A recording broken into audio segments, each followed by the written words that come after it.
Welcome, Black Hollywood Live and Popcorn Talk fans. Tonight on Inside the Documentary, we talk the film 13th. Stay tuned for more. Welcome to Popcorn Talk, featuring movie discussion, news, and interviews. Popcorn Talk. We talk movies. And now, here's Popcorn Talk's Inside the Documentary. Welcome, Black Hollywood fans, Black Hollywood Live fans, and Popcorn Talk fans. On tonight's special Inside the Documentary, we do a dual sister network coverage with Popcorn Talk and Black Hollywood Live.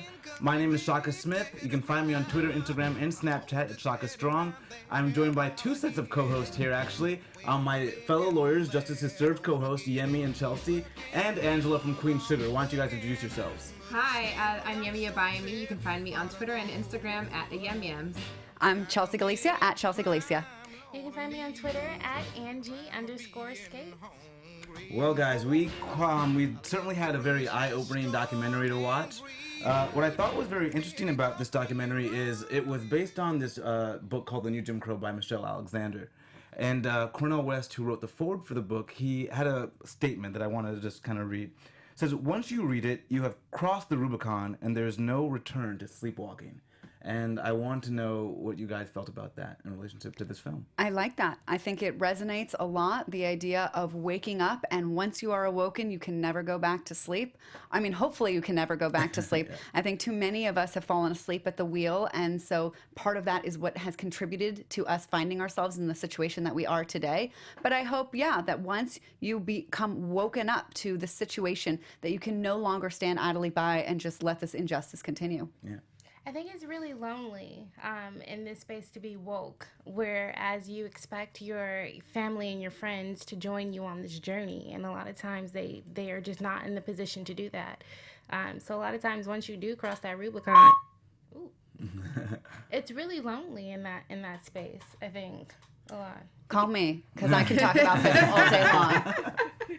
No, I agree. I think it's really hard to go backwards once you see all the useful information, really looking at just the systematic ways in which, Black people have really, had a struggle. And this documentary really goes well into looking at it from the executive perspective, the judicial perspective, the legislative perspective. And yeah, I agree with you completely. You can't sit idly by when you see how it's entrenched in our whole government system. Yeah. Yeah, and I mean, I personally was so surprised by the film because I consider myself an activist. I'm a lawyer. I'm trying to fight for justice. These are the things I want. But I'd always dismissed this idea of the prison system being the new Jim Crow as something that seems ridiculous, because Jim Crow was a whole legal construct that really enslaved blacks. It was awful. But the prison system doing the same, that we have a sense of fairness. Was there anything else about this documentary that surprised you guys? I think some of the statistics, I knew some of them. One, like we just mentioned, that in Ferguson, at some point, there was 3 warrants per household. Yeah. That I had never heard before. And just I thought it was really well done how in the documentary, as they go along the chronological timeline, you see the date and the prison population. Because I've heard, it used to be in the 70s, it was 300,000, and then now we're up to 2.3. But to see how that went up incrementally just really made those numbers sink in. Yeah. For me, it's not so much as a term or ideology. It's everyday practice. These are people that I know that have been, incarcerated and are some of them are doing life sentences in federal prisons. I've had my own encounters with Los Angeles Police Department. So these are ideologies that are very, fresh and they're things that I deal with every single day. It was really interesting. This morning, it's a long story, but my first meeting of the day was in a very legal and licensed marijuana growing facility. And I just stood there among all of these plants and just beside myself, remembering, this documentary and the fact that we were doing the show tonight, about how many people have gone to prison for growing this plant, selling this plant, and here I was standing in a legal business. It's here in California, and it just was so striking that I cannot believe that this is the method that we have used to incarcerate so many people and ruin their lives and the lives of their family in the course of that. Substantially. I mean, about 50% of the population, the prison population, is for non-violent drug offenses. I mean, that's a huge portion of the population that's just, it's nothing violent, it's just drugs. And now a portion of them who are, nowadays it's legally, you can legally sell, for example, marijuana, and I'm sure that some of them that are sitting in there and have been in there are for that very same reason. And what I also found surprising was that this goes back to the very beginning. It's been so culturally ingrained into all of us, white, black, whoever you are. And so when people have always said, oh, this black guy is dangerous or a rapist, or they made these characterizations, and I would say that's racist. I didn't know the root of it. And so we kind of started off with that Birth of a Nation film. What was your take on that? I didn't know that film had the impact it did. I had no idea either. Me neither. I've not seen it. I haven't seen Birth of it. Actually, I have seen it. I studied film. But it's inconsequential to my real life experience. And I think that this film, what it does is articulate the very things that sometimes are very intangible for us as Black Americans, especially as a woman in this country, that we see played out every single day. And it's just like the knowledge and the information that's presented in this documentary, it's not anything new to a lot of us, but the way that she put it together, it was very well done, I think. Well, to see where those stereotypes were born, I thought was helpful, because you wonder, why do people characterize people in this way? Well, why is someone doing one thing considered violent, or the other one is just sort of like, reckless play in the schoolyard, I think she does, in a very chronological order, how we kind of evolve from the ideology of slavery into criminalizing being Black in America. And we come across a lot of these stereotypes of Black men and women being villainized in everyday media. And that definitely plays a part on mass incarceration in the prison industrial complex as it stands today. And it wasn't like accidental. It wasn't just the creators of this movie. It fit into a narrative that politicians wanted, that we find out that it helped business, right? Because this was a way to help the South recover from the economic sort of bust that it experienced when slavery was, prohibited. And so it was a way for them to now get free labor again. So this isn't just like isolated, just this movie. It fit in with the narrative. This is what people wanted to everybody else to believe about Black people. Yeah, and it coincided with this 13th Amendment that basically said slavery is illegal unless you're a criminal. So now the task became, how do we criminalize these people to then give them an alternate form of slavery? I wonder if Abe Lincoln, just rolls around in his grave to think that this 13th Amendment that he fought so hard to pass, yes, it had to have some, exception for criminals, but I wonder if even he envisioned that it would be used this way, or if it was really purposeful by the authors of the 13th Amendment, that this is our little loophole, and maybe that's how it got passed. I would love to know, but unfortunately nobody from that time is quite alive to ask, but I would think it would have to have been purposeful, because it's it's explicit. It's an explicit exception carve out, that's that there. would have had to have been contemplated. Right. Yeah. And, Go ahead. well, and so I think you had 4 million people that were considered property. And so how do we make this property go back to work for us as property? Right. And so I think it was a concerted plan, because you throw your hands up. What do we do with 4 million people? Well, we can maybe get a large bunch of them right back in the system. Absolutely, and slavery is most definitely an economic system. That's how it started. That's how it evolved, and I think that this iteration of modern day slavery with the prison industrial complex is extremely strategic and very well thought out. And it's again why I'm very grateful that Ava DuVernay did this documentary, to shed light on that from our perspective, because we've never seen a narrative quite like this before. Yeah, and I think another thing we saw was the Black leadership, how it was eroded over time, and how the Jim Crow laws, which were very legal at the time, helped to do that in the way police treated Black leaders. So what did you guys think about that leadership and where we are today as a result? I mean, some of the things that surprised me, or maybe it surprised me the extent to which I knew that the government did not like, Martin Luther King Jr., but that the FBI was going around calling him a liar, and the other leaders, and assassinating them, basically. And it's something that most of us kind of know, but it's never sort of been put out there like this that I have seen in a movie that just comes out and straight, says this. And let's not, because I think that's where things really start to kick off for me, is the civil rights movement and then the reaction to that with Nixon and Reagan. And I really loved how this movie went chronologically so that we see exactly, because standing here in 2016, it can seem crazy the way that they behaved in the 1970s.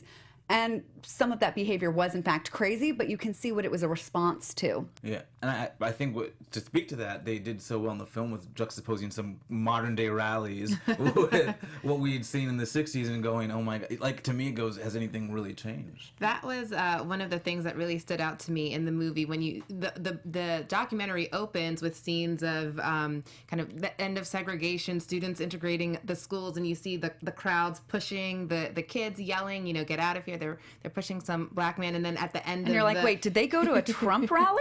And at the end of the film, you see the same exact type of behavior at a Trump rally, at the Trump rallies, and so you have those two scenes juxtaposed much in the same way that you have the images of slavery juxtaposed against like these convict leasing programs and prison labor, and it's like, has it really changed, or is it really just taking on a different form? That's a good point. I mean, at this point, it has just taken on a new form. Absolutely. But I think with enough of us woken up to that's what's going on, we can do something about it, and I'm excited to get to that. Yeah, it's such a vicious cycle, because you take away the leaders of a community, and then you have these young men and young women who are not led and don't know which way is right, and then you have a criminal system that justifies putting them in prison regardless of what they're doing. Yeah, this crosses over with some story that we covered on Justice is Served about how John Ehrlichman, who is the cabinet or an advisor of Nixon, came out and said, listen, the real reason that Nixon declared the war on drugs was because he hated the anti-war left, the hippies, and the blacks, and so he thought just criminalize their activity, smoking marijuana and using cocaine. That way we can infiltrate their meetings. We can parade them across your TV screen every night on the news.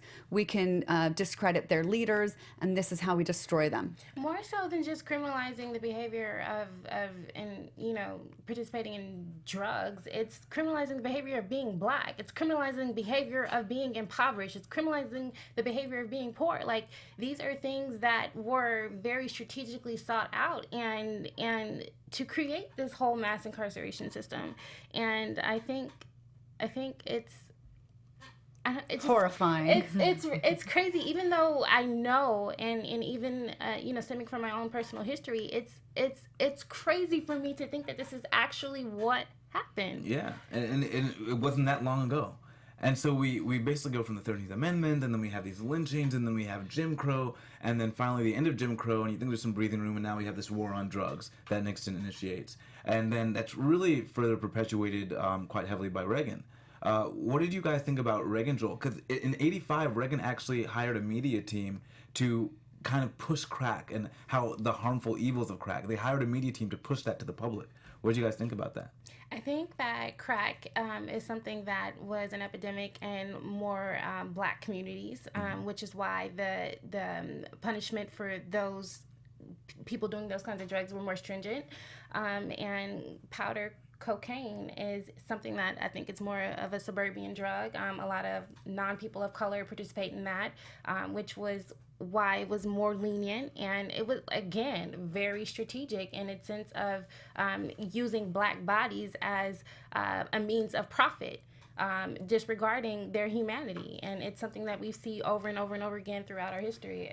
I found that it was interesting when the movie said that in the early 80s, when Reagan started this, drugs wasn't really an issue when they asked Americans, what are you concerned about? And I didn't know this because in the early 80s I was barely being born, but it's interesting that he found a way. He went out of his way to make this an issue when it really wasn't that big of an issue to the American public. And then he got his wife on board to do this whole just say no and the ads with the, here's your brain and drugs and you fried it. It was a big PR campaign to basically continue this sort of idea of mass incarceration. And then you see how it went from kind of one president to the next. So even after Reagan, then it was Bush, being tough on, and then Bill Clinton, for the Democrats having to say, okay, well, the Republicans can't be the only ones who can say that we're tough on crime. So then you see the Democrats moving into it and saying, okay, we're going to be tough on crime too. And with Bill Clinton, it's kind of one of my first early political memories.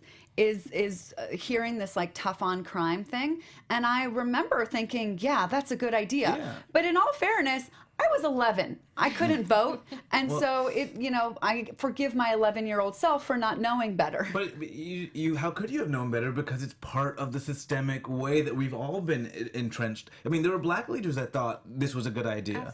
Absolutely. So it wasn't just that you were 11 years old. It was that we have a history of this sort of cultural bias that we're having to live with.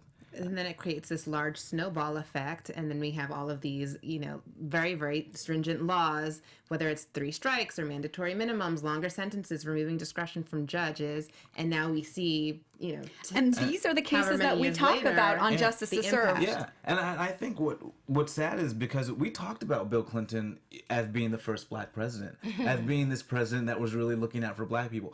I don't know what was really on his heart. I tend not to think that he knew the '94 crime bill was going to be like this detrimental to black communities the way it has been. But it was nice to get that apology, years later.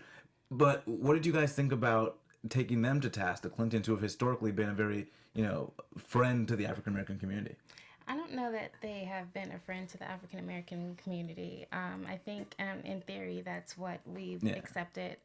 But Hillary Clinton, the Clintons also use the term super predator to describe the behavior of impoverished black people, which are environments that a lot of times the government has created for us.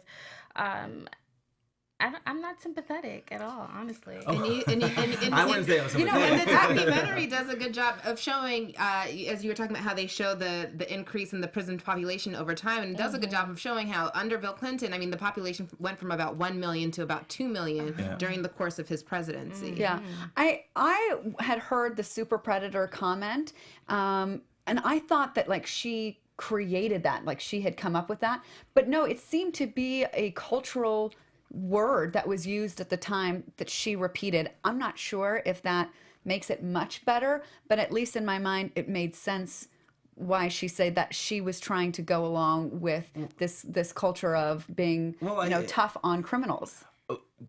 To one extent, yes. But what I never really believed until I really saw this documentary was this idea of coded words. Especially words that don't seem to mean states' rights. Yeah, law and order. And I kind of, in the back of my mind, maybe it's not. But when you see the history of what's taken place, you realize how strong these words do correlate. So when she says super predators, was she doing so and going, I want to target the African American community and commit them to this new type of slavery in prisons? Absolutely not. But she knew that touching on that would evoke this image of the angry, black, violent person that would scare people into voting their direction. Yeah. So she was caught in it too in some ways. Yeah. And so at least it's not, now that we currently have this idea that we're understanding, we're all awakening to some degree, and I think it's helped that we have such polarizing figures running for president. And while we're on the Hillary Clinton subject, I think it would probably be fair to mention the role that sort of Trump played in this whole thing. He sort of makes his appearance on the political scene, talking about the Central Park Five. Yeah. And who we all know now were later found to be innocent of raping anybody. And he has still, well, first of all, he wanted the death penalty for them, even though they were kids. And we know now that the Supreme Court says it's unconstitutional to kill kids, even if they're convicted of murder or rape. But even still, after they've been exonerated, hasn't changed his tune at all. Yeah. So I thought that was interesting and just about as insulting as the super predator remark. Yeah, absolutely. Agreed.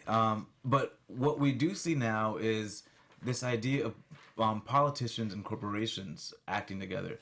So I thought the intro to that was really well done because it was going on chronologically, and I thought that there was going to be like some sort of break in the movie where we went from chronology to politics. Well, I should say chronology into.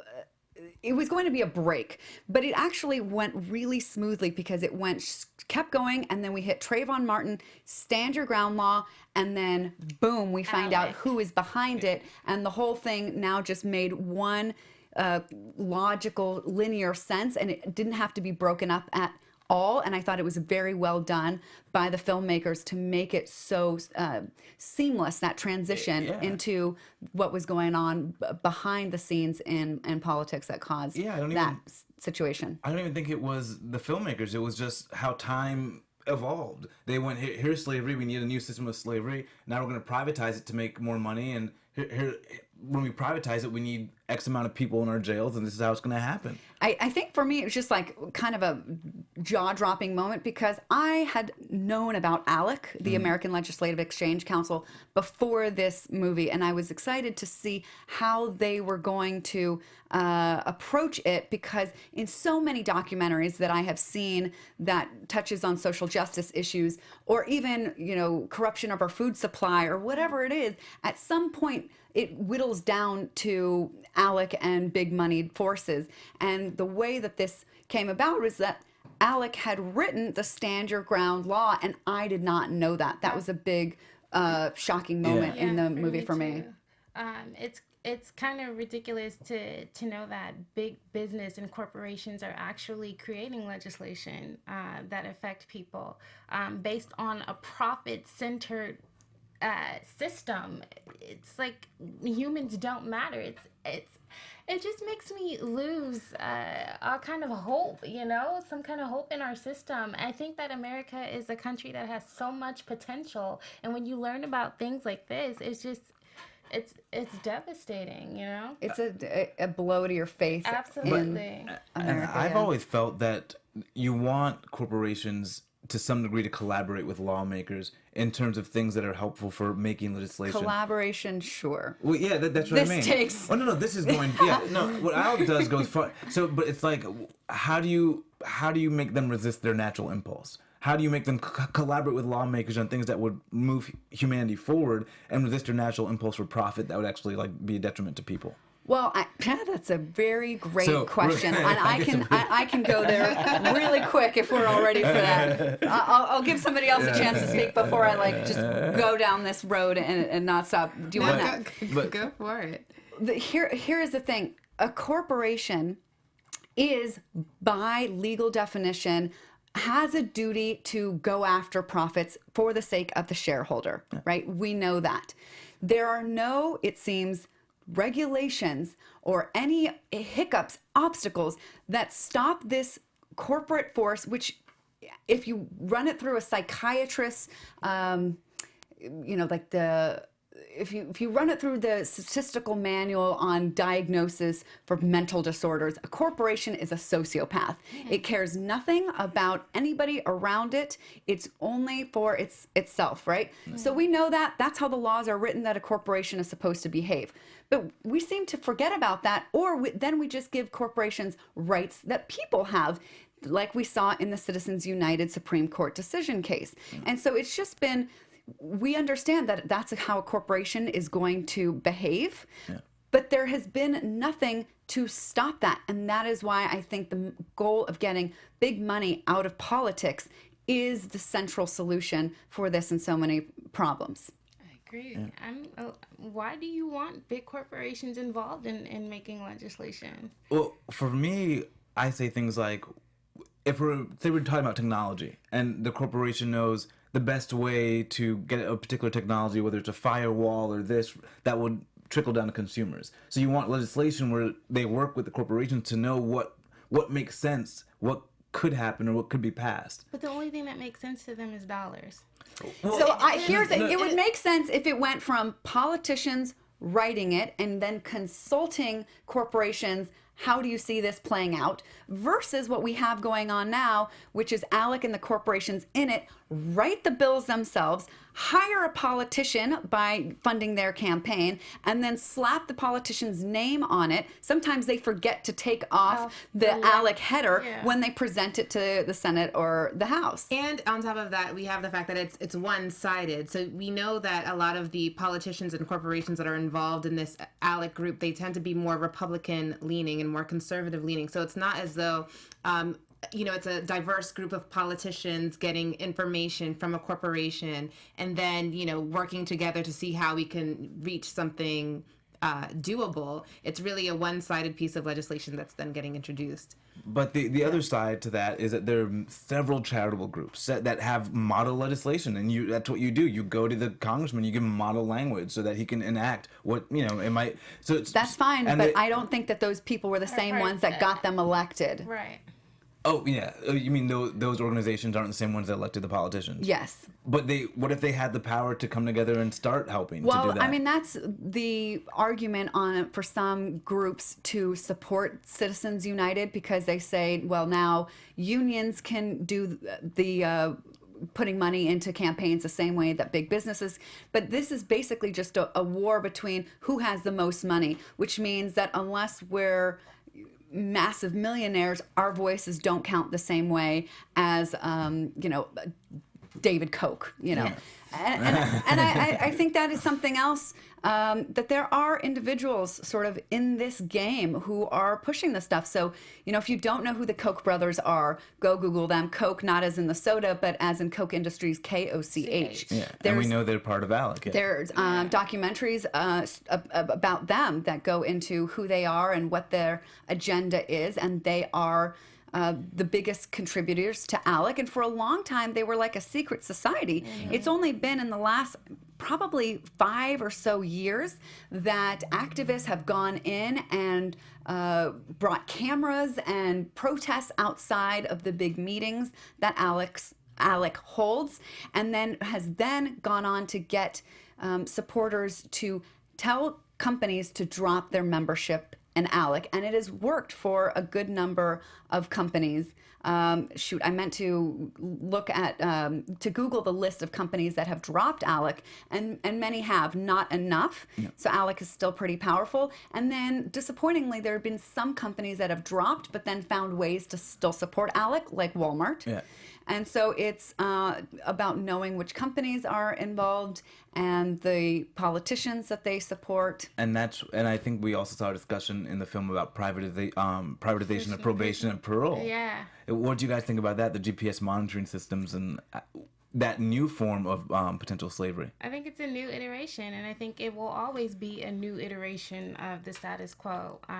And as long as there is a space for a movement, and you have certain corporations or people that are have invested interest speaking up on behalf of this movement, I think you have to look at the situation and see what their interests are, because a lot of the times it does not serve the people.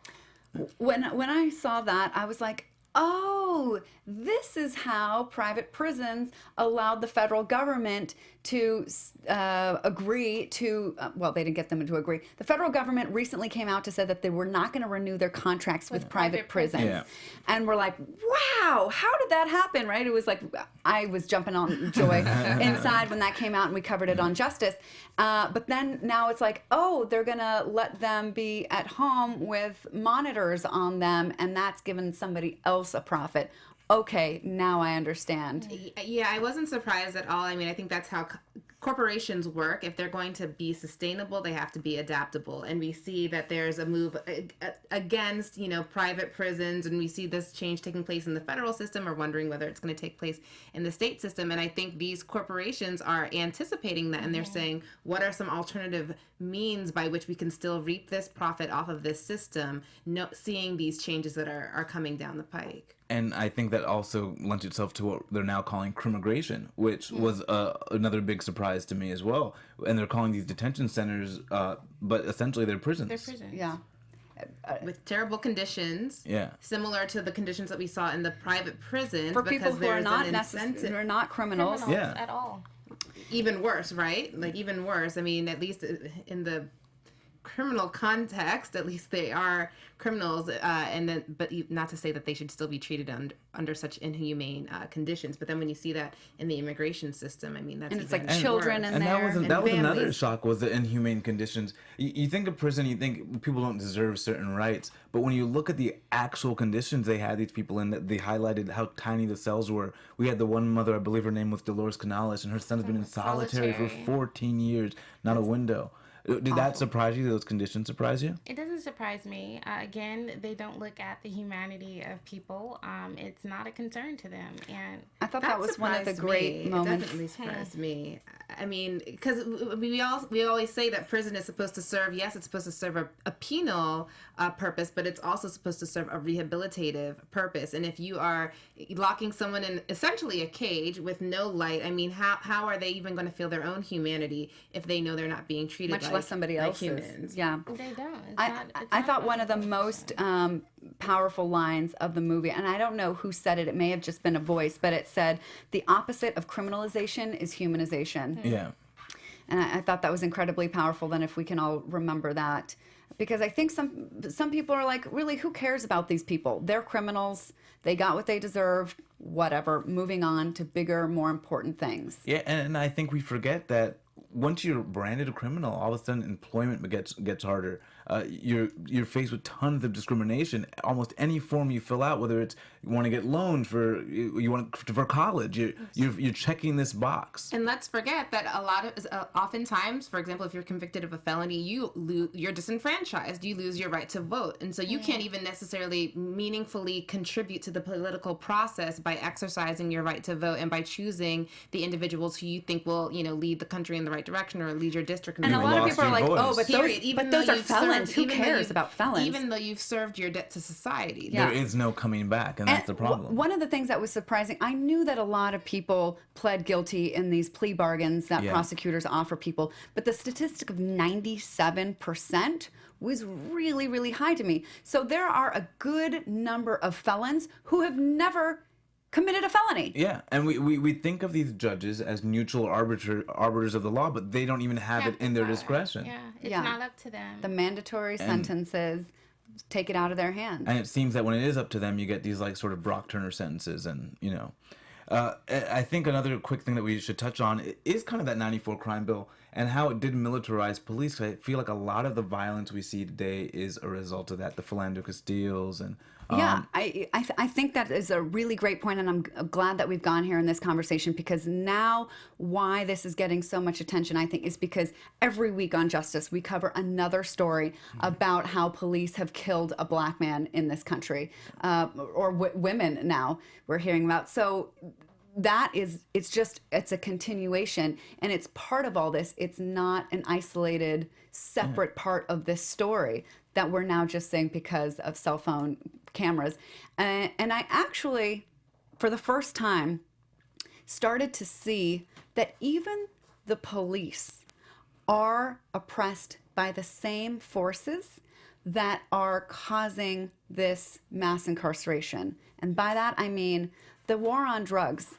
Yes, it goes after black people and Mexicans and other Latinos, but then you've got the cops who are left to enforce these.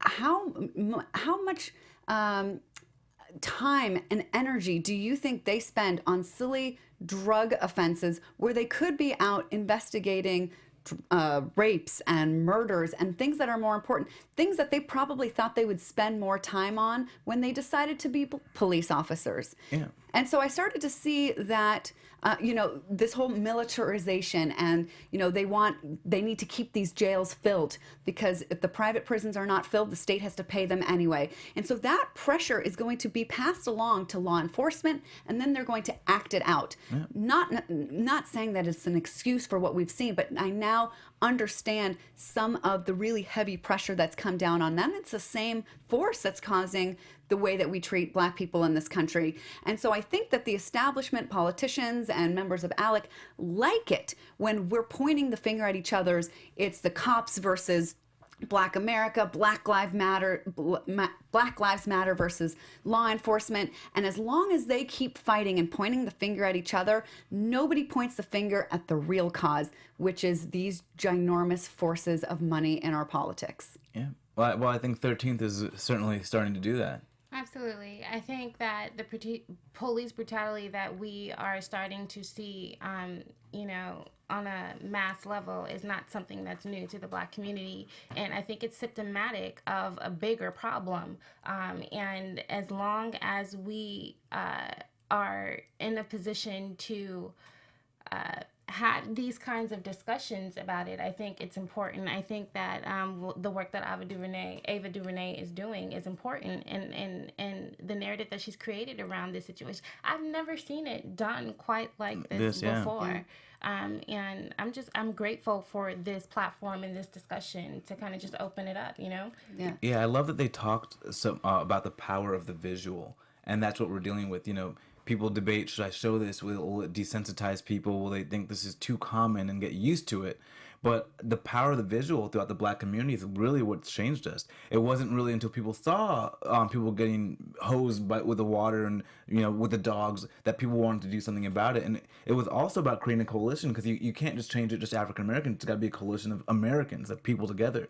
And thank God for the cell phone, because that's what we're seeing. Mm-hmm. And the scary part is the Philando Castiles, all these Trayvons, that was happening, just nobody was seeing it. Yeah. So it finally, at least now, to a point where it's a national conversation, and we have Netflix to kind of really blast it out. Yeah, and I think that this changes, the conversation that we have about it, not just to like symptomatic solutions. Like we talked about body cameras and the release of dash cam videos and police training and all this kind of stuff. It's always felt like, yeah, these are kinds of solutions. Like we hear Hillary talking about community policing. Yeah, but it feels like there's more. Yeah. And what the more is now, I think that it's blatantly obvious, is the role of money. Yeah, but and also even in post-incarceration, why am I having to check this box? I think there needs to be a path to full redemption. Just like there's a path to citizenship once you enter the country, there should be a path to full redemption where you get your voting rights. You no longer have to check a box every time, or maybe that question is not there, or there's another way to get at things, that you're not continually enslaved by some past crime you may not have committed. Right, because then what's the outcome when you don't do that is that you have people that, as you said, cannot find work because they had to check it on their employment application. They can't get government benefits. They can't get scholarships for education. So what are they going to turn to in that situation? Of course, they might then go back to, criminal activity or other means by which they need to make a living. They need to exist. And it just sends them right back into the system, and it ends up being this cycle. Yeah. Unless you do implement some sort of rehabilitative program geared towards getting them back into society in a meaningful way. Yeah, I agree. And I think with the Khalif Browder case, that was almost the saddest, because here this guy, this idea of bail that people cannot pay and they still sit in prison, and that's why a lot of our prisons are overcrowded. And then there he comes out, he finally gets out, he's getting some press that's around his story, but he's still so broken by what he went through that he commits suicide. 4 years is a long time. I mean, he was only 22. That's like a third or a quarter of his life that was spent there for no reason. He had not been tried or convicted, and he was just there for 4 years. And I think that permanently crushed his soul and the way he was treated. Yeah. Oh yeah. I mean, the video of his experience in the jail, again, what do you think's going to happen even once a person gets out and they've just been subjected to so much abuse, so much violence? They're sitting there literally being housed in a world full of criminals, and then you expect them to come back onto the streets and just be la-di-da-di. But one of the things that I did like about that piece of the story was that it did highlight the effect of charging people, putting them in, or sorry, not even charging people, putting them in jail or while they're awaiting trial, and how prosecutors will use that period of time to see if they can get you to plead to something, maybe not as high as whatever charges they initially imposed, but see, can we get this person to plead to something lesser? And in this situation, the guy said, no, I'm not pleading to anything. I didn't do anything, and I have to stay here and fight. And then we see what ended up happening. But you lose. Prosecutors know that they have a lot of leverage once you're in jail. who wants to be in there, especially for a kid like Khalif? It's so easy to get someone to say, I just want to go home. I just want to go home. Yes, I'll just say admit to this piece of the crime. Just give me my freedom. Yeah, and even if I didn't do it in the first place. And I had seen that. I worked for Public Defender, the early representation unit, and our job was to get in there before they cop those pleas, because the prosecutor says you can cop a plea and you can go home, but now you have a record, and you cop the plea because you had to make it to work the next Monday to make sure that your kids were fed.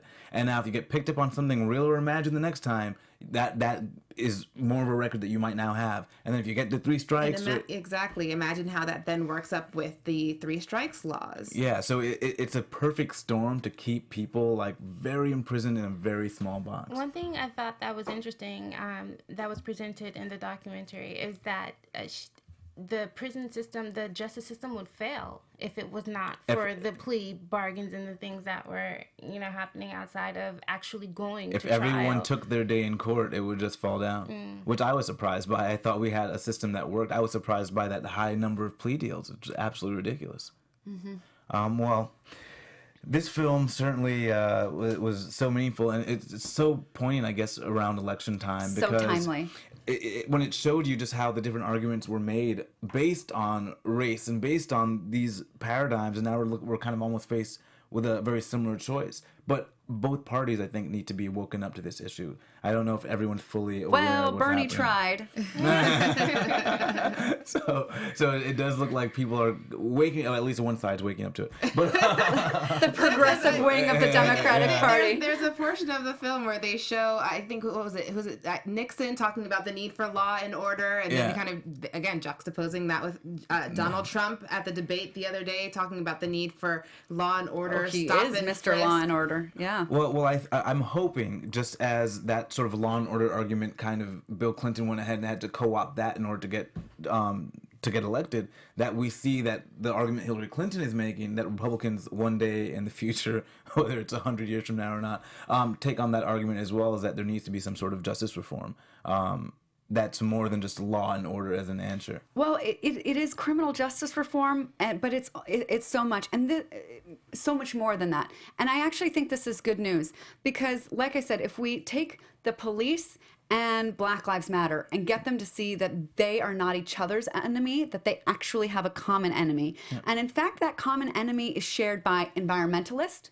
One of the reasons that we can't get more clean energy is because we've got some old, dirty energy that's fighting to keep its profit, oil. And it's why healthcare is so expensive, because we have big pharmacy controlling what happens with our medical laws.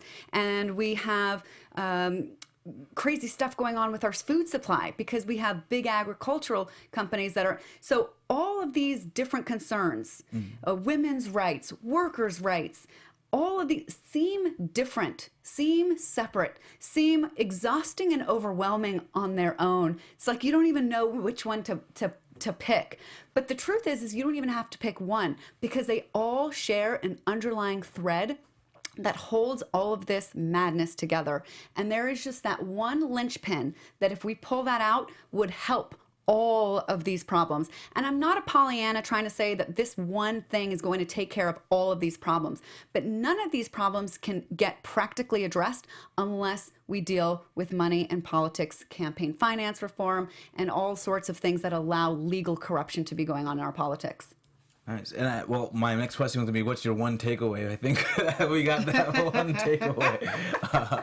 What was your one takeaway, Yemi, from this film? Just building off of that, when we do look at the influence of corporations in terms of our legislation and our politics, it's unfortunate, because you have this focus on corporations and they have a focus on profits. And as government, whether you're in the legislative branch or the judicial branch or the executive branch, your focus should be on the people. And to me, that there's a butting of heads when you're looking at corporate interests, whose interests are their profits. Those aren't necessarily aligned with the public and in the individual. So again, in the terms of the prison complex, I think that brings that tension to light in this film. My takeaway, I mean, it's all cool to talk about it in theory form, but when you are faced with these obstacles every single day of your life just because of the way that you look, it's a whole different ball game, especially for the Black Lives Matter movement. And I think the thing that is most important is, regardless of the candidate, if you like them or not, or, you know, if they represent you in a way that, you know, is comfortable for you, you need to exercise your voice and your right to vote, point blank, in the period. Right. It's not the time to be apathetic at all. I would say from my takeaway, I think it was just good to have the conversation and that it's out there.